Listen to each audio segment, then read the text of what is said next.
Assalamualaikum warahmatullahi wabarakatuh. Halo teman-teman, kembali lagi di kelas geografi.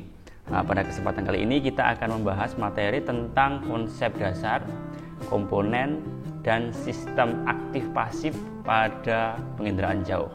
Oke, sebelumnya untuk memulai pertemuan pada kali ini, alangkah lebih baik jika kita awali dengan berdoa terlebih dahulu. Baik teman-teman, jangan lupa untuk like, share, komen, dan subscribe. Nah, kita langsung masuk ke materi penginderaan jauh. Jadi di sini ada konsep dasar atau definisi penginderaan jauh menurut beberapa ahli. Yang pertama menurut Lirisland dan Kiefer.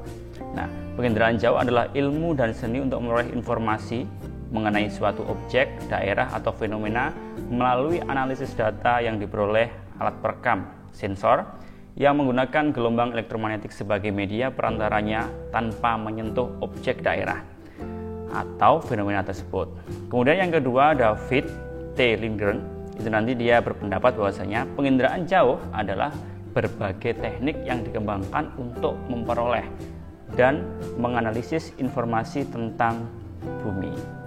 Kemudian ahli yang terakhir, Paul Cicuran, berpendapat bahwasanya yang namanya penginderaan jauh itu adalah penggunaan sensor radiasi elektromagnetik untuk merekam gambar lingkungan bumi yang dapat diinterpretasikan agar informasi yang berguna dapat diperoleh. Nah, jadi penginderaan jauh atau remote sensing, ya, jadi di sekolah bisa disebut penginderaan jauh, remote sensing atau inderaja, itu adalah ilmu dan seni untuk memperoleh informasi tentang objek, daerah, atau gejala dengan menganalisis data yang diperoleh dengan menggunakan alat tanpa kontak langsung terhadap objek. Ya, jadi yang namanya penginderaan jauh nanti tidak boleh kontak langsung terhadap objeknya, daerah, atau gejala yang dikaji. Maka di sini dapat disimpulkan bahwasanya prinsip dari penginderaan jauh itu adalah lihat-lihat, tapi nggak boleh langsung pegang atau tanpa sentuh langsung. Jadi misalkan seperti ini. Jadi misalkan kita nanti ingin menganalisis suatu fenomena geosfer yang terjadi di suatu tempat, misalkan banjir yang ada di suatu tempat, kita tidak perlu datang ke tempat itu untuk menganalisisnya. Jadi kita nanti bisa mengenali misalkan dampak dari banjir, itu nanti bisa kita analisis menggunakan citra yang ada. Nah, kemudian nanti kita bisa menguraikannya seperti itu. Jadi kita tidak perlu datang langsung atau kontak langsung. Tuh. Kemudian ada yang namanya komponen penginderaan jauh. Nah, jadi komponen penginderaan jauh itu nanti masing-masing buku juga berbeda. Ada yang 6, ada yang 7 seperti ini, atau bahkan ada yang 8. Nah, pada dasarnya sama. Jadi yang pertama adalah sumber energi, ya. Jadi sumber energi itu nanti berupa energi matahari, ya. Jadi fungsi dari sumber energi ini adalah untuk menyinari objek, ya, ke permukaan dan memantulkan pada alat pengamat sensor. Jadi fungsinya adalah untuk menyinari objek permukaan bumi dan memantulkan alat, ya, pada alat berupa sensor. Nah, kemudian yang kedua ada yang namanya radiasi dan atmosfer. Nah, jadi atmosfer itu nanti sangat berpengaruh, ya, pada proses penginderaan jauh, ya.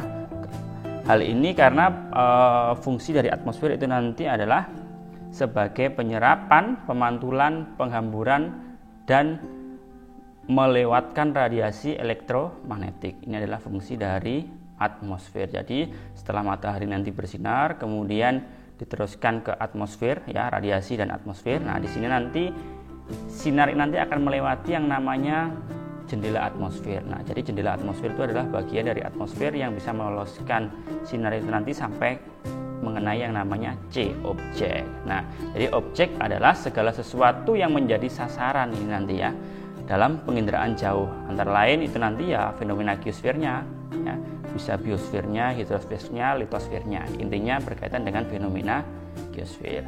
Nah, setelah sinar nanti mengenai objek, itu nanti objek ada yang diserap. Nah, ini panahnya tembus, ini artinya diserap, dan juga ada yang dipantulkan. Nah, yang dipantulkan itu nanti akan diterima oleh yang namanya sensor. Nah, jadi sensor itu adalah alat yang digunakan untuk merekam objek yang ada di permukaan bumi. Nah, sensor ini akan dibawa oleh yang namanya wahana. Jadi sensor ini nanti akan dibawa oleh yang namanya wahana. Nah, setelah ditangkap oleh sensor, setelah direkam oleh sensor, itu nanti akan diteruskan ke transmisi. Jadi yang E ini adalah ada transmisi, penerimaan dan pemrosesan. Nah, di sini nanti akan ditransmisikan, diterima dan diproses pada dapur rekaman ini. Kemudian diinterpretasi, ya, diinterpretasi dan dianalisis seperti itu. Nah, kemudian hasilnya adalah ini aplikasi. Nah, data yang dihasilkan dari proses penginderaan jauh mulai dari A, B, C, D, E, F, G ini nanti adalah berupa citra satelit. Nah, jadi komponen penginderaan jauh itu nanti ada sumber energi, radiasi dan atmosfer, interaksi dengan target, sensor merekam energi, transmisi, penerimaan, pemrosesan dan interpretasi serta analisis, kemudian aplikasi yang menghasilkan citra satelit. Ini adalah komponen dari penginderaan jauh. Nah, jadi sebenarnya sumber energi ini nanti itu dibagi menjadi dua. Ya. Yang pertama adalah sinar matahari atau yang disebut sebagai sistem pasif. Ini ada dua, 1 dan 2. Kemudian ada yang namanya sistem aktif. Nah, jadi sistem pasif itu seperti apa? Jadi sistem pasif itu nanti dia memanfaatkan yang namanya sumber energinya berupa sinar matahari. Nah, jadi ketika sinar matahari nanti teruskan ke atmosfer, kemudian mengenai objek dipantulkan. Nah, dipantulkan baru diterima oleh yang namanya sensor ini nanti. Ya, jadi mulai dari matahari, kemudian bersinar melalui atmosfer, diteruskan ke objek, itu nanti dipantulkan, diterima oleh yang namanya sensor ini. Kemudian yang kedua, jadi ini gambarnya berbeda. Kalau ini tadi dipantulkan, ini ada yang diserap. Ya, yang diserap itu nanti seperti ini. Jadi yang mulai dari A, B, C yang tembus sampai ke bawah ini adalah yang diserap. Nah, hasilnya seperti ini nanti. Jadi ketika sinar matahari kemudian meneruskan sinarnya melalui atmosfer, kemudian mengenai objek diserap. Nah, yang diserap nanti akan diterima oleh seperti ini, ya, diterima seperti ini oleh yang namanya sensor. Seperti ibaratnya ketika kita berkendara naik sepeda motor, kemudian pada waktu itu panas, ya, sangat panas, sangat terik, kemudian seolah-olah kayak di jalan itu kayak ada yang namanya fata morgana. Jadi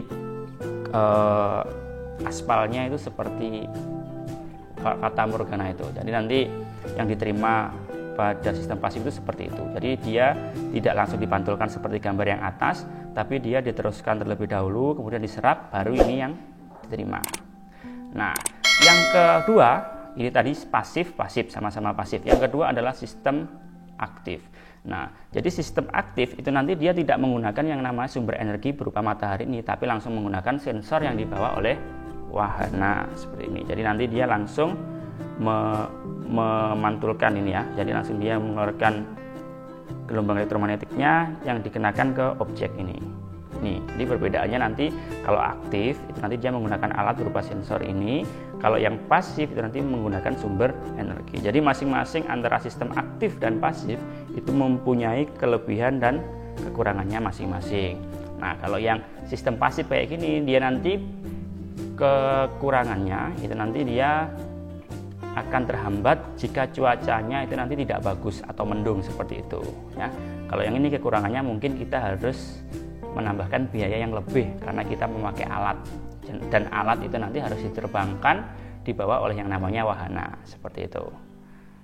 Baik, terima kasih. Itu adalah pembahasan mulai dari konsep dasar, kemudian komponen dan sistem aktif pasif pada penginderaan jauh. Jangan lupa untuk like, share dan komen. Tetap semangat dalam belajar. Terima kasih. Wassalamualaikum warahmatullahi wabarakatuh.